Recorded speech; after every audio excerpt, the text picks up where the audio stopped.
I'll never forget the night she dropped the bomb on me. It was a muggy Wednesday in our Ohio suburb, the kind where the air hangs heavy, sticking to your skin like damp laundry fresh from a broken dryer. I'd been slumped in bed, legs tangled in the sheets, flipping through a car magazine after a brutal shift at the garage, grease still under my nails, the hum of engines still rattling in my skull.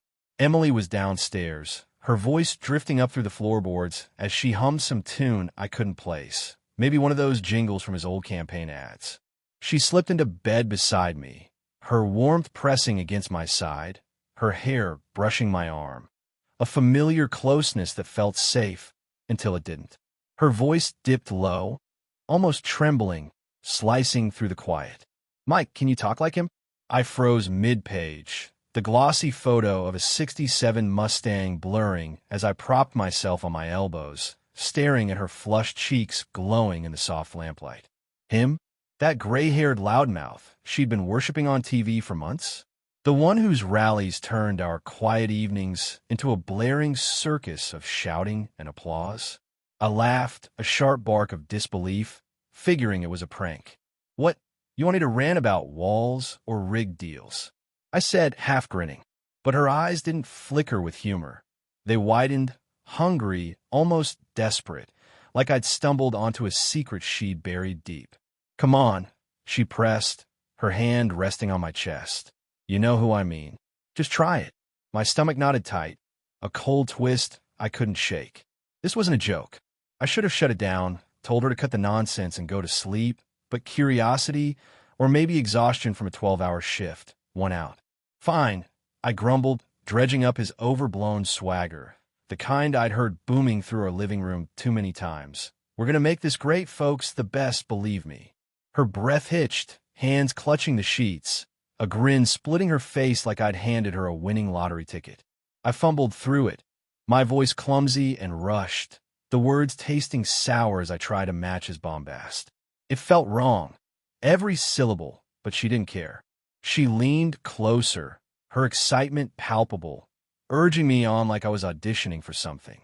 I finished quick, muttered some half-baked line about tremendous results, then rolled away, staring at the ceiling fan's lazy spin, its blades cutting shadows across the plaster. Just a weird phase, I told myself, nothing serious, a one-off quirk like her teacup obsession. But as her soft snores filled the dark, steady and content, I couldn't shake it. How she'd looked right through me, like I wasn't Mike, her husband of 8 years, but a prop in someone else's show. My chest tightened. I'd always known she admired him. His name dropped casually in arguments, his face a constant on our screen. But this was personal, too personal. I lay there, eyes tracing the fan's endless circles, replaying her grin, her grip, the way she'd lit up for a ghost instead of me. A door cracked open in my head that night, one I didn't yet know I'd regret stepping through, one that whispered questions I wasn't ready to answer. Emily's always been a bit offbeat, my wife of 8 solid years. She's 32, a paralegal who'd rather dissect breaking news than the depositions piling up on her desk.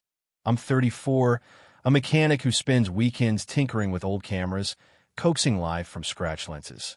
High school sweethearts from a nowhere town.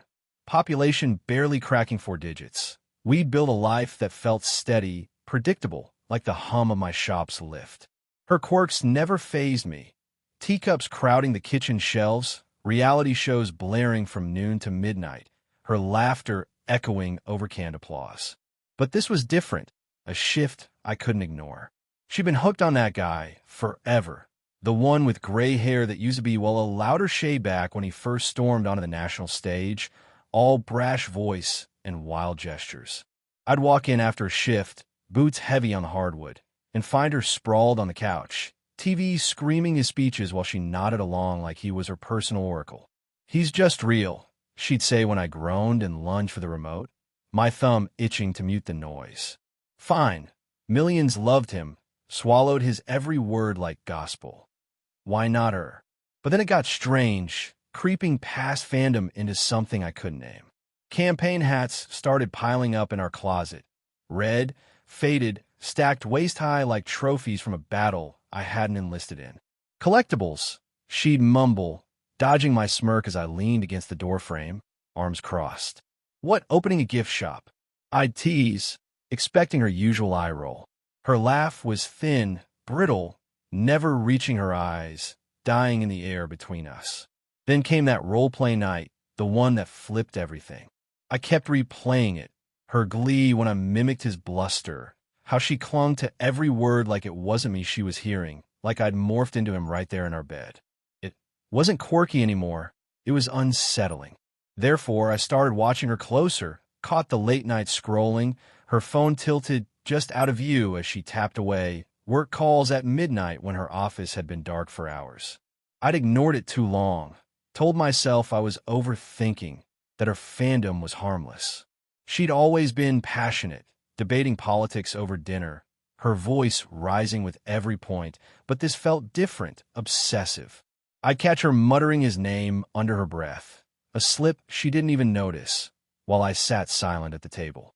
The hats multiplied, new ones appearing after every errand, and her excuses grew flimsy. Found a deal, she'd say, shrugging. Deals from where? I'd wonder, but I didn't ask. Not yet. Those hats, those half-lies, they were signals, breadcrumbs scattered across our life, and I was starting to see a pattern I didn't like, a trail leading somewhere I wasn't sure I wanted to follow. We'd carved out a decent life in our little corner of the world. Two-story fixer-upper with creaky stairs and peeling paint. A sedan on its last legs parked in the drive, the kind of routine that keeps you grounded when the world spins too fast. I liked the quiet, the predictability of torque wrenches and oil changes. Emily thrived on chaos, on the buzz of something bigger. That's where he came in, crashing into our home like an uninvited guest. His voice invaded our living room, gray hair flickering on screen.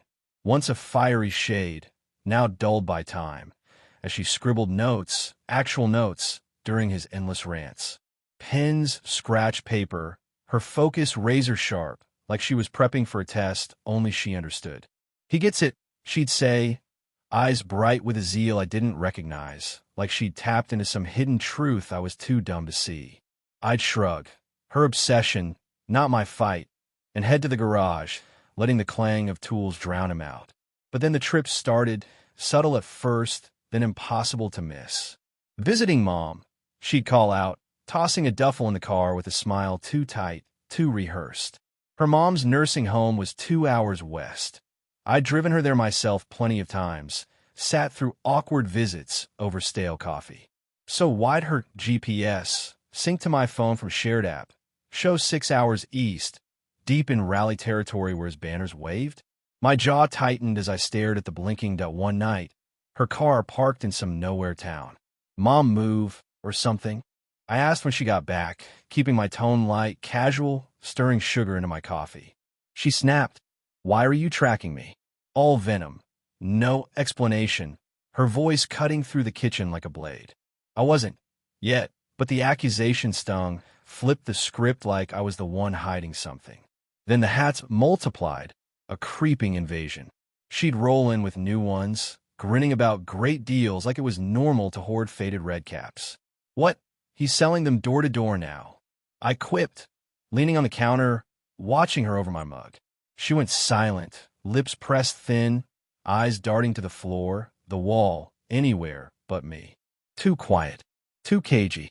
Therefore, I dug into her purse one evening after she'd crashed on the couch, exhausted from another visit. My fingers brushed an airline stub tucked in a side pocket. Destination. His latest speech, 3 states over, dated last weekend. My pulse thudded in my ears. She wasn't just a fan anymore, wasn't just cheering from the sidelines. She was chasing something, someone, and every dodge, every lie, made me feel like I was losing her to a shadow I couldn't touch, a rival I couldn't confront. I'm not the jealous type. Never have been. Not even when guys at the bar lingered too long on her smile. But after weeks of her dodging, deflecting, I tailed her. She said she was grabbing coffee with Jen, some coworker from the firm she'd mentioned once or twice. I'd seen a receipt, though, crumpled in the trash, diner, 40 miles out, no Jen's name anywhere near it. So I followed, truck rumbling behind her sedan on Route 71, headlights dimmed to keep my distance, my knuckles white on the wheel. She pulled into this greasy spoon. Flickering neon sign, buzzing, open, cracked pavement glinting under sodium lights. I parked across the lot, engine idling, and watched her slide into a booth with some guy. Not him. The hair was off, dyed too dark, not gray enough to match the man on our TV, but the vibe screamed knockoff. Loud gestures, puffed chest, arms waving like he'd memorized the playbook, rehearsed every tick. They talked an hour, her leaning in, nodding, laughing. Her real laugh, the one I hadn't heard in months, while he ran it like he was on a stage. I didn't storm in, didn't smash the window or drag her out like some caveman. I just sat there, fists clenched on the dash, gut churning like I'd swallowed motor oil. Back home, I played it cool, waited for her to weave her story. Good coffee, I asked, pouring a beer, the bottle cold against my palm. Yeah, fine, she muttered, too quick, brushing past me to the sink. But her purse, slung on the chair, had a new pin, his slogan in bold caps, screaming at me like a billboard. Sleep didn't come that night. I lay awake, replaying her laugh, his gestures, the receipt I should have kept. Therefore, I hit her with it next morning over breakfast, eggs cold on my plate, coffee bitter in my mouth. What's with the trips, Em? My voice was steady, but my hand shook under the table. She exploded, called me controlling, obsessive, a paranoid jerk who couldn't trust her. You're suffocating me, she yelled, storming off to work, her keys jangling as she slammed the door. Work didn't explain the diner guy, the way he'd mirrored her hero, or the pin, glinting like a taunt, or why I felt like a stranger staring at my own wife across the table, her chair still warm, her plate untouched, an empty space where answers should have been. Dave's text came a week later, out of the blue, like a punch I didn't see coming. Remember that dating profile thing? He wrote, casual as if he were asking about a football score. I did, vividly, like a splinter lodged in my memory. 2 years back, he'd sworn he saw Emily on some sketchy site during a late-night scroll session at his place. Looking for redheads, it said. Her profile pic grainy but unmistakable, he'd claimed. Her hair's brown, mine's blonde. We'd laughed it off over beers, me slapping his shoulder, her crying later at our kitchen table. Catfish, I'd told her, wiping her tears, promising I believed her when she swore it wasn't her. I let it die, buried it under trust and time. Back then, it was a joke, a fluke. Now, it slammed me like a brick to the chest, knocking the air out. Redheads. Her guy's hair was gray now. Everyone knew that, the silver mane plastered across every screen, but used to be that other shade, the one nobody forgets, loud and brash like his voice. I grabbed her phone while she showered, heart hammering against my ribs, the steam seeping under the bathroom door as I swiped. Fan forums lit up the screen. Rally pics, posts gushing about his fire, her username blinking in every thread. Then I found it, a chat with Rally King 92, time-stamped last night. Her message, you remind me of him. Always have. My throat closed up, a dry choke I couldn't swallow. I flashed back to the role play, her begging me to be him, his name spilling from her lips like a prayer, not a whisper, but a chant. Was she testing me? Replacing me? Had she been imagining him every time I shoved the thought down, but it clawed back up. Therefore, I waited, gripping her phone like a lifeline, its edges digging into my palm. She stepped out, towel-wrapped, humming that same damn tune, clueless. Who's Rally King? I asked, voice flat as steel, cold as the tile under my feet. Her face drained white, eyes darting to the floor, the wall, anywhere but me. She didn't answer, didn't even try, just stood there, frozen, water dripping from her hair. Silence stretched, thick and suffocating. But I knew, right then, I just scratched the surface of something I couldn't unsee, something that had been festering under our roof too long. After that shower standoff, I couldn't let it go. Emily's silence hung in the air like smoke, thick and choking, her wet hair dripping onto the hardwood as she stared at the floor. I'd asked about Rally King, and she'd given me nothing, just a blank look and a quick retreat to the bedroom, door clicking shut behind her. I stood there, her phone still warm in my hand, It screened a glowing map of her obsession. Those forums, those chats, they weren't casual. She wasn't just a fan. She was hunting something, someone. I'd always known she loved his voice, his gray-haired swagger. His name slipped out in conversations like it was second nature. But this felt deeper, a betrayal I couldn't name. I sank onto the couch, scrolling back through her messages. Each, he's the best, and you get it slicing sharper than the last. But then I remembered Dave's warning. 2 years old, laughed off, forgotten. Looking for redheads. It wasn't a catfish. It was her. My blonde hair mocked me from the mirror across the room. Hers was brown, but his? Gray now, sure, but once that loud, unmistakable shade. I dug deeper, found Rally King's profile. Some guy with dyed hair, loud posts, a cheap imitation. She'd been messaging him for months. Therefore, I tossed the phone aside, grabbed my keys, and drove. Anywhere, nowhere, just to clear my head. The diner guy, the hats, the trips, they weren't random. They were pieces, and I was finally seeing the puzzle. She didn't just admire him. She wanted him, or it was something close. And I'd been too blind to notice. Driving didn't help. Every mile just churned the mess louder in my head. I pulled into a gas station, neon buzzing overhead, and sat there, engine off, staring at the flickering open sign. Emily and I had been solid once, Friday night beers, her teasing my camera hobby, me fixing her busted laptop. Now, she turned our home into a shrine for him. Those hats in the closet weren't souvenirs, they were relics. I'd ignored the signs, her muttering his name during debates, the way she'd perk up at his TV rants, gray hair or not. He gives it to me straight, she'd say, smirking, and I'd roll my eyes. Straight? I'd heard that line 100 times, brushed it off as politics. But after the role play, after Rally King, it sounded different, dirty, personal. I flashed back to her in bed, begging me to mimic him, his name on her lips like a chant. My grip tightened on the wheel. Then Dave's text replayed, looking for redheads. It clicked, her trips, the diner guy, the pin. She wasn't chasing rallies. She was chasing copies. Therefore, I went home, waited for her to leave for work again, and tore through her stuff, drawers, bags, anything. Found a notebook under the mattress, dates, locations, his speech schedule. She'd been planning this for months. I wasn't just losing her. I'd already lost. The notebook was a gut punch, pages of her neat handwriting, tracking his every move like a stalker's log. Cities, dates, rally times, even notes on lookalikes she'd met. I sat on the bed, its springs creaking under me, staring at the evidence of her double life. Emily, my Emily, had been playing me for who knows how long. I thought back to the role play, her wild grin when I'd faked his voice, the way she'd whispered his name like I wasn't there. I always imagined him, she'd said that night, half asleep, a confession I'd brushed off as a dream. Now it burned. Always, every time we'd been together, my stomach lurched. Then the diner guy flashed in, his dyed hair her laugh. Rally King's chats echoed it. You remind me of him. She wasn't just obsessed, she was replacing me with knockoffs, piece by piece. I flipped to the notebook's last page.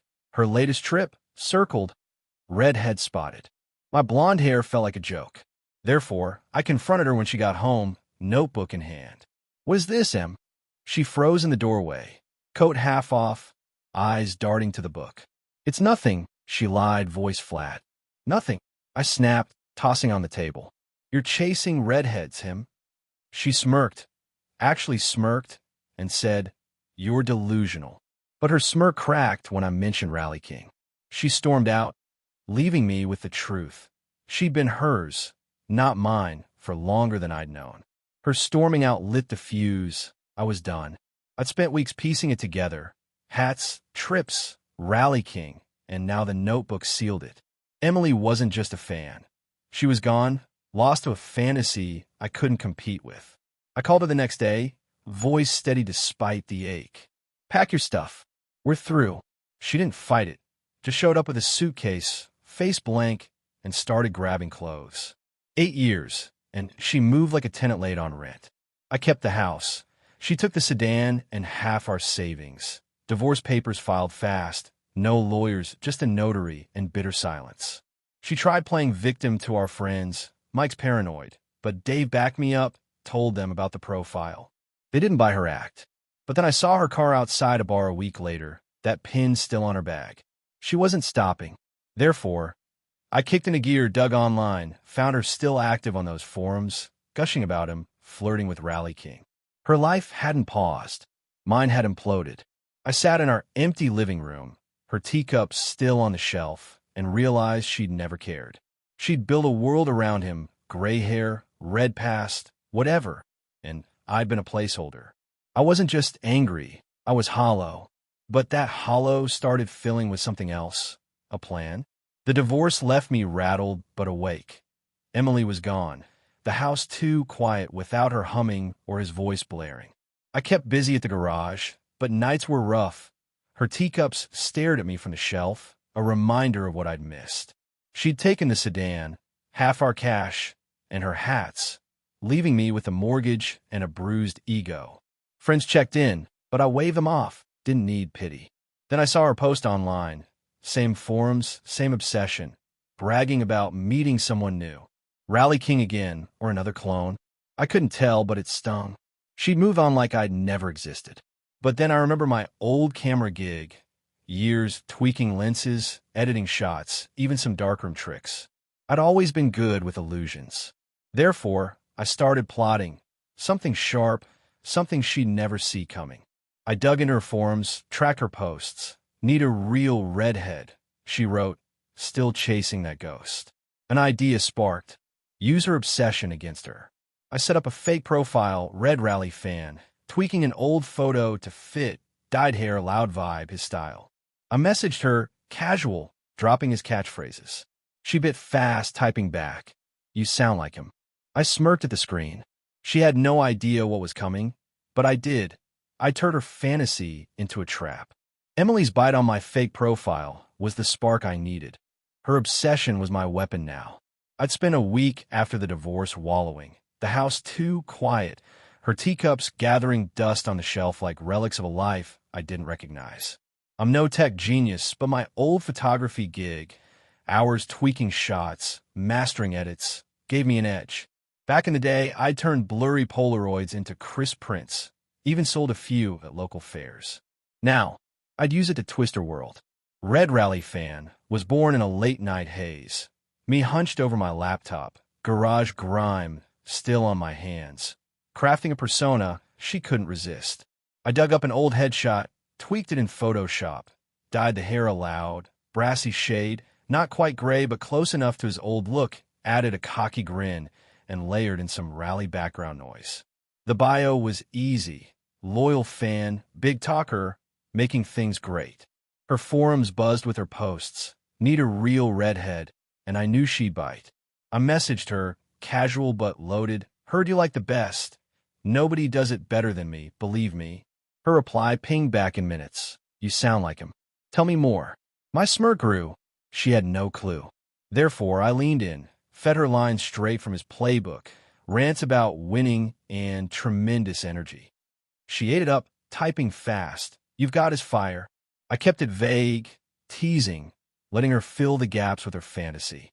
She spilled details, how she'd chased rallies, met close ones like Rally King, how nobody matched him.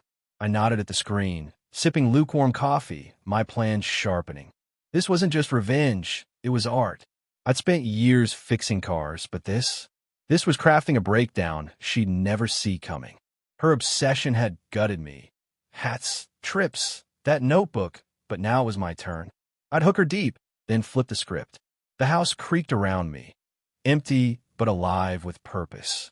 Every LOL she sent, every gush about his vibe, fueled me. I wasn't just some ex-husband anymore. I was the puppet master, and she was dangling on my strings, blind to the fall ahead. Hooking Emily was too easy. She was a fish-chasing bait, and I was reeling her in slow. Red Rally fan became her late-night fix.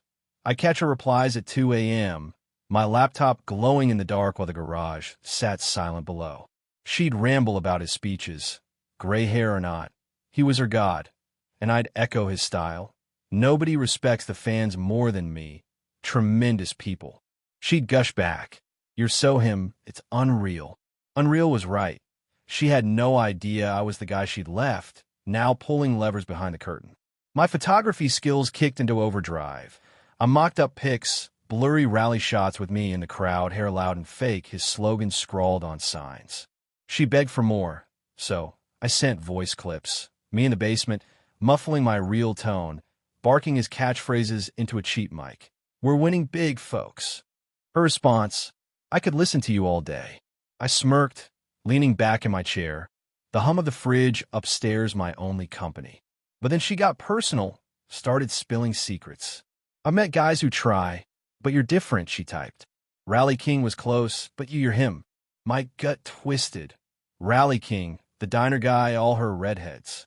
She'd been hunting clones for years, and I'd been too dense to see it. Therefore, I pushed harder, asked what she'd do if she met him. Her reply chilled me. "Anything. I'd give anything to feel that fire up close."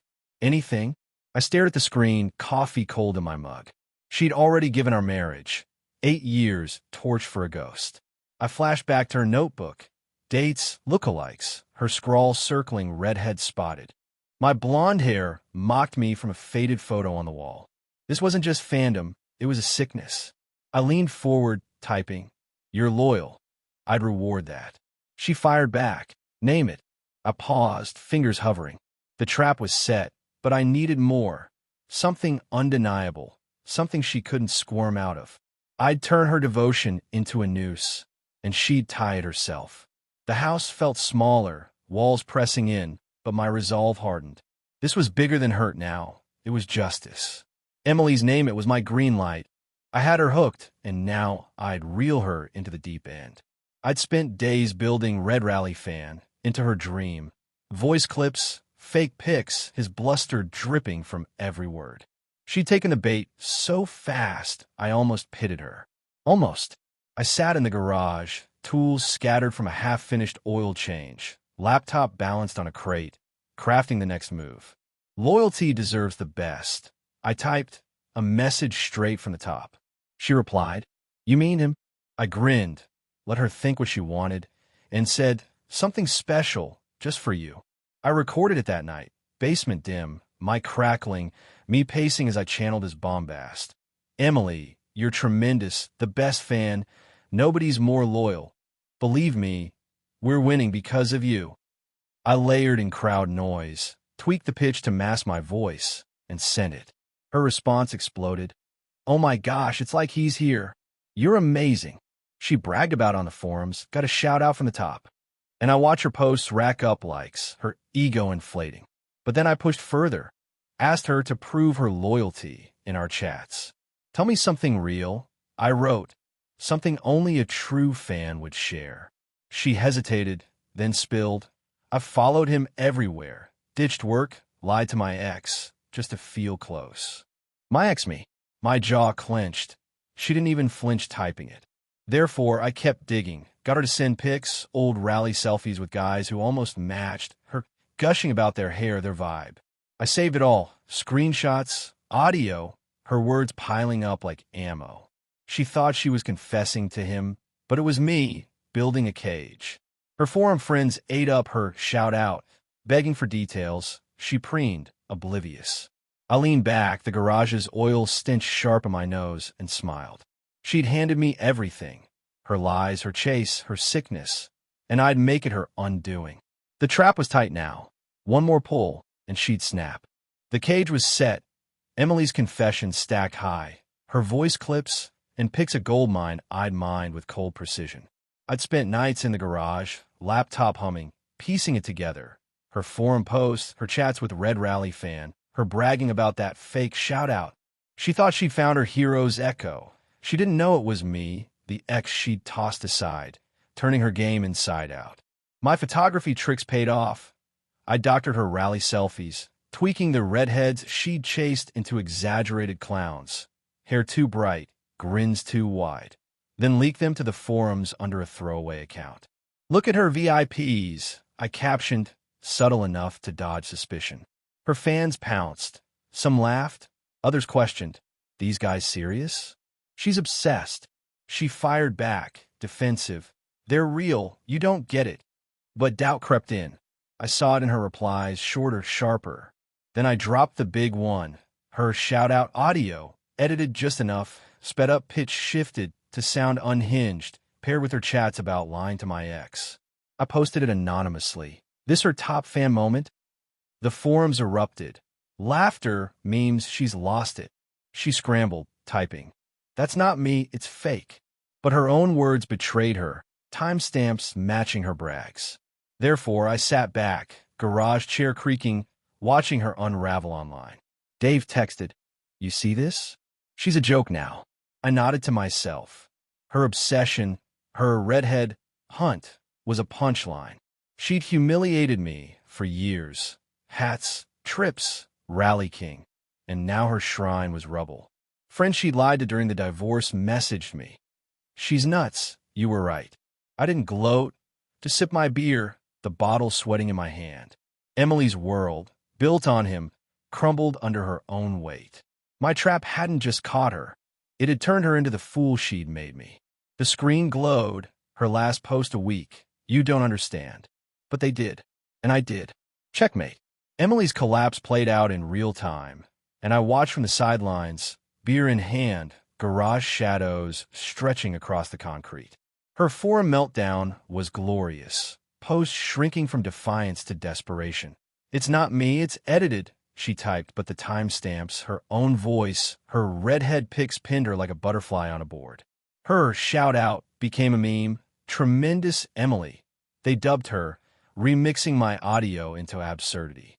She bragged to hundreds, maybe thousands, and now they laughed, her loyalists turning, her Rally King dreams a running gag. I'd done it clean. No violence, no public shaming tied to me. Just her own words, twisted with a few clicks. My photography skills, honed on old Nikons, had painted her as the unhinged fangirl she was, and the forums ran with it. She'd chased his gray-haired ghost, his red-headed past, and I'd turned it into her mirror. But then Dave called, voice low. "She's a wreck. Saw her at the bar, crying to some guy." I pictured it. Her hunched over a sticky table, pins still on her bag, spinning tails to another knockoff. Part of me flinched. 8 years don't vanish clean. Therefore, I drove past our old haunt that night. Saw her through the window, shoulders shaking, a guy with bad eye nodding across from her. She hadn't learned. She'd doubled down. I didn't stop, just kept driving, the sedan's taillights fading in my rear view.